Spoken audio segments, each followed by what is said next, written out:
ரிஷபராசிகருக்கு 100 நாள் எப்படி இருந்தாலும் 3 மாதம் 10 நாள். ரிஷபராசிகருக்கு இப்போது ஃபஸ்ட்டு 1 மாதம் நல்லா இல்லை.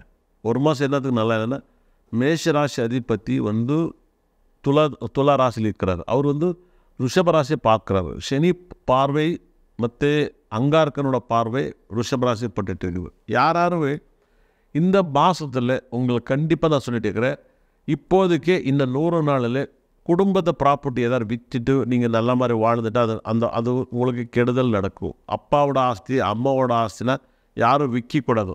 அதே மாதிரி இந்த 100 நாட்களில் எப்போவும் கூட சொல்லிட்டு இருக்கிறேன், எப்போவும் எந்த டைமில் கூட ரிஷபராசிக்காரங்க இப்போது 10வது மாதம் 11 12வது மாதத்தில் உங்கள் குலதெய்வருக்கு சம்மந்தப்பட்ட ப்ராப்பர்ட்டி நிறைய வந்திருக்கும். இல்லை தங்கத்தை வாங்கியிருக்கலாம். இப்போது எந்த நேரத்தில் விற்றுட்டான்னா உங்களுக்கு பாவம் அதிகமாக சேரும். ஏன்னா பித்ரோட பட்ச டைமில் நீங்கள் விற்கக்கூடாது.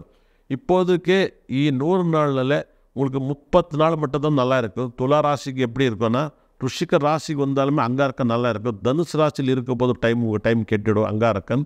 அதே மாதிரி துலாத்தில் இருக்கும்போது ரொம்ப கெட்டு போயிடும். இப்போதைக்கு டாப்பு இது வரைக்கும் இருக்கிறதுல டாப் ராசி ரிஷபராசி தான். ஆனால் இப்போ 100 நாளில் 30 நாள் மட்டும்தான் நல்லா இருக்குது. இன்னும் 65 நாள் கெட்டு போயிருக்கு சார்.